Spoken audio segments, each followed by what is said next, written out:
Hello बच्चों, स्वागत है आपका मेरे यूट्यूब चैनल पे।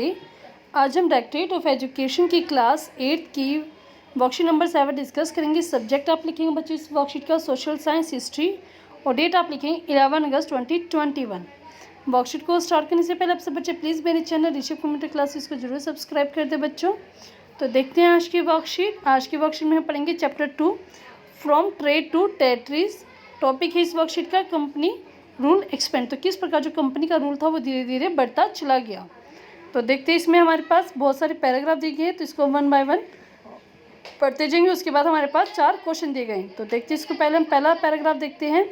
तो अर्ली ईयर्स, स्टार्टिंग में क्या हुआ था। Early years after the battle of Buxar in 1764, 1764 में जब बक्सर का युद्ध हुआ था, East India Company appointed political और commercial agent known as resident. तो बक्सर के युद्ध के बाद जो ईस्ट इंडिया कंपनी थी उन्होंने राजनीतिक और जो कमर्शियल काम को देखने के लिए उन्होंने कुछ एजेंट नियुक्त किए थे, जिसको हम बोलते हैं रेसिडेंट, भारतीय राज्यों में। ठीक है। Their role was to serve and push the interest of the company further. उनका काम क्या था कि वो कंपनी के काम को आगे बढ़ाएंगे और उनको आगे की तरफ ले जाएंगे। Through the resident the company official began interfering in the internal state of the Indian state. तो इस काम तो उनको ये दिया था कि कंपनी के काम को आगे बढ़ाएंगे, लेकिन धीरे धीरे उन्होंने क्या करना स्टार्ट किया, वो जो भारतीय राज्य थे उनके कामकाज में इंटरफेयर मतलब दखल अंदाजी करना स्टार्ट कर दिया। They try to decide an appointment of administrative official and even successor of the throne. तो उन्होंने यह भी निर्णय लेना स्टार्ट कर दिया कि कौन सा जो ऑफिशियल है वो काम करेगा, एडमिनिस्ट्रेटिव काम करेगा, और कौन सा एक राजा के जाने के बाद दूसरा राजा बनेगा। Sometime the company force the state into A subsidiary alliance. और कुछ बार क्या हुआ, कंपनी ने राज्य को सब्सिडरी अलायंस लेने के लिए भी फोर्स किया। ठीक है। According to the terms of this alliance, इस अलायंस के नियम क्या थे, Indian ruler were not allowed to have the independent army force. तो इस नियम के अनुसार था कि भारतीय जो राजा थे उनको अपनी आज मतलब इंडिपेंडेंट आर्मी वो उनके पास नहीं हो सकती, सेना उनके पास नहीं हो सकती। They were to be protected by the company. तो उनको कंपनी के द्वारा ही सुरक्षा प्रदान की जाएगी, but for that ruler had to pay for the subsidiary. तो उसके लिए जो राजा थे उनको एक सब्सिडी देनी पड़ेगी, मतलब कुछ पैसे देने पड़ेंगे कंपनी को ये सेना लेने के लिए। If the Indian ruler fail to pay make the payment, अगर भारतीय जो राजा थे वो पेमेंट नहीं कर पाते, then part of their territory was taken away as penalty. तो उनका जो भी उनका राज्य था वो उनसे पेनल्टी की फॉर्म में से ले लिया जाता था। For example when Richard Wellesley was the governor general at that time, Nawab of Awadh. तो इसमें कहा जब नवाब ऑफ अवध का जो राजा था रिचर्ड वेल्सली गवर्नर जनरल था, had to cede half of his province. तो उन्होंने भी अपना आधा राज्य 1801 में देना पड़ा। When he was unable to pay for subsidiary forces, जब वो सब्सिडरी फोर्सेस के लिए पैसा नहीं दे पाए तो उन्हें भी अपना आधा राज्य ईस्ट इंडिया कंपनी को देना पड़ा। Hyderabad was also force to cede territories on similar ground. इसी तरीके से हैदराबाद को भी अपना आधा राज्य ईस्ट इंडिया कंपनी को देना पड़ा। अब है डायरेक्ट कॉन्फ्रोंटेशन, मतलब अंग्रेजों का और भारतीयों का जो राज्य थे उनसे सीधा मुकाबला। ठीक है। After gaining strength in early year, the company resorted to direct military confrontation when its side threat to its political and economic interest. तो जब कंपनी को धीरे धीरे ताकत मिलने लगी तो उन्होंने क्या किया, तो उन्होंने क्या किया, अपनी सेना बनानी स्टार्ट कर दी। और जब उनकी पॉलिटिकल और इकोनॉमिक इंटरेस्ट पर कुछ संकट आने लगा तो उन्होंने भी अपनी एक मिलिट्री मतलब सेना बनानी स्टार्ट कर दी। This can be understood through the following 2 example. तो इसको समझाने के लिए 2 एग्जाम्पल दिए गए हैं। फर्स्ट है टीपू सुल्तान ऑफ मैसूर और सेकेंड है वार विद द मराठा और मैसूर के बारे में पढ़ेंगे। किस प्रकार जो अंग्रेज थे वो धीरे धीरे कमज़ोर होने लगे और किस प्रकार उन्होंने अपनी सेना बनानी स्टार्ट कर दी थी। तो जैसे कि Tipu Sultan of Mysore had great strength under the leadership of ruler like Hyder Ali Khan 1761 to 1782। तो जो मैसूर था उसकी ताकत रूलर जो टीपू सुल्तान था उसके टाइम बढ़ गई थी। ठीक है। एंड इस फेमस सन हैदर अली खान और उसके जो बेटा था टीपू सुल्तान के टाइम पे बढ़ गई थी। Mysore control the profitable trade of Malabar coast. जो मैसूर था वो मालाबार कोस्ट को मतलब बहुत ही फ़ायदेमंद वाला व्यापार जहाँ पर होता था वो उनके अंडर था। Where the company purchase sandalwood people and cardamom, तो यही वो जगह थी मालाबार कोस्ट जहाँ से कंपनी क्या करती थी, सैंडलवुड पीपल कार्डेमन खरीदती थी। In 1785, Tipu Sultan stopped the export of sandalwood, pepper and cardamom through the port of his kingdom and disallowed local merchants from trading with the company. तो 1785 में टीपू सुल्तान ने क्या कहा कि उसने इस कोस्ट से जो कंपनी जो सामान लेती थी उसको बंद कर दिया और जो लोकल मर्चेंट थे उसको भी कंपनी के साथ व्यापार करने से उसने मना कर दिया। He also established a close relationship with the French in India and modernize his army with their help, तो उसने क्या किया, फ्रेंच के साथ संबंध बनाए और अपनी सेना को मजबूत कर लिया। The British were furious and fought for वार, तो इससे क्या था, जो ब्रिटिश थे वो नाराज़ हो गए और उन्होंने मैसूर के राजा टीपू सुल्तान के साथ 4 युद्ध लड़े, 1767 से 1769 तक, 1780-84 तक, 1790 से 92 तक और 1799 तक, टू डिफीट देम, उनको हराने के लिए। Finally, in the Battle of Srirangapattam 1799, Tipu Sultan was killed, और 1799 में की जो आखिरी लड़ाई हुई थी उसमें क्या था, टीपू सुल्तान हार गया था। And Mysore was place under the former ruling dynasty of Wodeyars and subsidy alliance was imposed on the state. तो टीपू सुल्तान के मरने के बाद जो उसका पहला राजा था वोडियार्स, उसको मैसूर की राज्य दे दिया गया और वहाँ पे सब्सिडी अलायंस वहाँ पे लागू कर दी गई। फिर war with the Maratha former from the 18th century, 18वीं सदी के बाद की बात है ये। The company also sought to curb the Maratha and eventually destroy Maratha power, तो मराठाओं ने मतलब कंपनी ने क्या किया, मराठा की पावर को कम करना स्टार्ट कर दिया, ठीक है।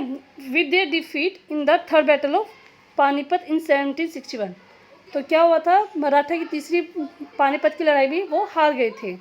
The Maratha dream of ruling from Delhi was shattered, तो जो उनका सपना था कि वो दिल्ली से राज करेंगे वो चकनाचूर हो गया था। They were divided into many state under the different chief, तो वो क्या थे, अलग अलग राज्यों में बट गए थे और उनके अलग अलग चीफ या सरदार बन गए थे। Belonging to dynasty such as, वो अलग अलग डायनेस्टी से बिलोंग करते थे जो सरदार बने थे। कौन से डायनेस्टी से बिलोंग करते थे, तो सिंधिया था, होलकर था, गायकवाड़ एंड भोसले, इन डायनेस्टी से वो बिलोंग करते थे। This chief were held together in a confederacy under the Peshwa, और ये सभी किसके अंदर काम करते थे बच्चों, एक पेशवा था जिसको हम प्रिंसिपल मिनिस्टर बोलते थे। वो became it's effective military and administrative head based in Poona, और जिसने अपना सेना और एडमिनिस्ट्रेटिव काम करने के लिए एक जो हेड बनाया वो पुणे में बनाया, उसने अपना एक काम करने का जहाँ एक सेंटर होता है उसने वो पुणे में बनाया। Mahadji Scindia and Nana Phadnavis were 2 famous Maratha soldiers and statesman, तो महादजी सिंधिया और नाना फडणवीस ये 2 बहुत ही मशहूर मराठा सोल्जर और स्टेटमैन थे। The Maratha were subdued in a series of war, जो मराठा थे वो धीरे धीरे जो युद्ध हो रहे थे उनमें वो हारते चले गए। In the first war that ended in 1782 with the treaty of Salbai there was no clear victor, तो 1782 में जो युद्ध हुआ था उसमें क्या हुआ था, ट्रीटी ऑफ सालबाई हुई और उसमें कोई भी जीता नहीं था। The second Anglo Maratha war 1803 से 1805 के बीच में हुआ था, was fought on different front, वो अलग अलग कारणों से हुआ था। Resulting British gaining Odisha and territories north of Yamuna river including Agra and Delhi, तो उसमें क्या हुआ था, ब्रिटिश ने उड़ीसा और नॉर्थ की यमुना नदी के किनारे पे जो राज्य थे वो अपने कब्जे में ले लिए थे, जिसमें आगरा और दिल्ली भी उनके कब्जे में आ गया था। फाइनली थर्ड एंग्लो मराठा वार 1870-1890, 1817 से 1819 के बीच में क्या हुआ था, थर्ड मराठा वार हुआ था अंग्रेजों के साथ। उसमें क्या था, Peshwa was remove and sent away to Bithoor near Kanpur with a pension, तो उसमें जो पेशवा था उसको हटा दिया गया और उसको बिठूर जो कि कानपुर के पास है वहाँ पर भेज दिया गया। The company now had complete control over the territory south of Vindhyas, तो अब क्या था, ईस्ट इंडिया कंपनी का साउथ में विंध्यास में पूरा कंट्रोल, मतलब पूरा उनका कब्जा हो गया था बच्चों। ठीक है, तो ये पूरा पैराग्राफ बच्चों मैंने आपको समझा दिया। अगर आपको कहीं पे कोई क्वेश्चन आ रहा है, कोई समझ नहीं आ रहा, तो इसको आप क्या करेंगे, दोबारा से एक बार उस पैराग्राफ पे जाकर दोबारा से सुन लेंगे। ठीक है, तो देखते क्वेश्चन आंसर बच्चों। फर्स्ट क्वेश्चन है, how did East India Company take control of Indian state through subsidy alliance. तो आंसर देखते हैं इसका हम। तो आंसर आप लिखेंगे यहाँ से लेकर यहाँ तक। ठीक है, यहाँ तक आप इसका क्वेश्चन नंबर 1 लिख देंगे। ठीक है, तो अपना क्वेश्चन नंबर कंप्लीट करें। नेक्स्ट क्वेश्चन देखते हैं इसका हम। नेक्स्ट है, why were britisher furious with Tipu Sultan, what was the result of this confrontation.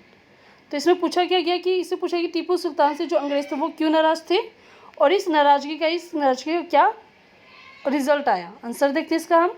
तो इसका आंसर आप लिखेंगे टीपू सुल्तान यहाँ से लेकर यहाँ तक लिखेंगे पहले, उसके बाद यहाँ से लेकर यहाँ तक। ये आपका क्वेश्चन नंबर 2 का आंसर हो जाएगा बच्चों। ठीक है, ठीक है, आपको समझ में आ गया होगा। यहाँ इसके बाद ये आपको सारा काट देना, ये नहीं लिखेंगे आप। ठीक है, इसके बाद आप यहाँ से स्टार्ट करेंगे, यहाँ तक लिख देंगे इसको। ठीक है, क्वेश्चन नंबर 2 आपका ये हो जाएगा। थर्ड क्वेश्चन देखते हैं इसका हम। What was the major dynasty of Maratha power, how was this confederacy rule. तो इसमें पूछा गया कि जो मराठा पावर थी उसकी क्या क्या डायनेस्टी थी और ये किस प्रकार रूल करती थी। तो इसका आंसर हम लिखेंगे। तो यहाँ पे है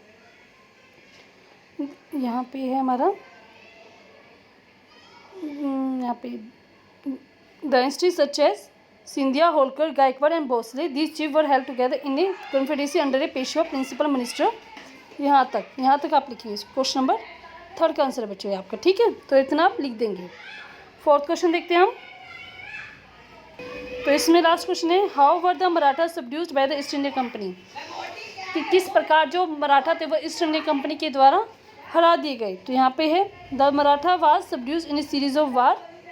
ठीक है, तो यहाँ पे in first war that ended in 1782 with the treaty of Maratha बाई। यहाँ तक लिखेंगे इसको, पहले यहाँ नहीं काटेंगे, इसको काट देंगे आप इसको। नेक्स्ट इज द, यहाँ से स्टार्ट करेंगे द सेकेंड एंग्लो मराठा वार। तो ये सन वगैरह आप काट सकते हैं, तो ये भी काट दें, ये भी काट दें। Resulting in British gaining Orissa and territories north of Yamuna, यहाँ पे आप काट दें, ये भी काट दें। इसका आप लिखेंगे उड़ीसा, आगरा एंड दिल्ली। ठीक है, फिर आप लिखेंगे third Anglo Maratha war of, ये भी काट दें, सन काट सकते हैं आप, कोई दिक्कत नहीं है। यहाँ तक लिखेंगे। तो आपको दोबारा समझा देती हूँ मैं इसको। आपको यहाँ से लेकर पहले यहाँ तक लिखना है बच्चों, उसके बाद आपको यहाँ से लेकर यहाँ तक लिखना है। जो मैंने काटा वो आपको नहीं लिखना है, ये वाला पार्ट आपको नहीं लिखना है।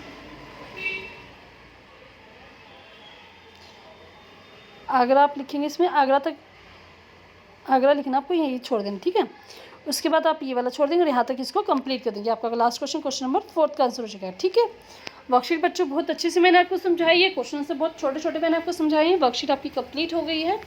वर्कशीट का सोल्यूशन आपको समझ में अच्छा लगा तो प्लीज़ बच्चों आप मेरी इस वीडियो को लाइक कर दें, शेयर करें, कमेंट करके जरूर बताएं कि आपको वीडियो कैसी लगी। Thank you, have a nice day.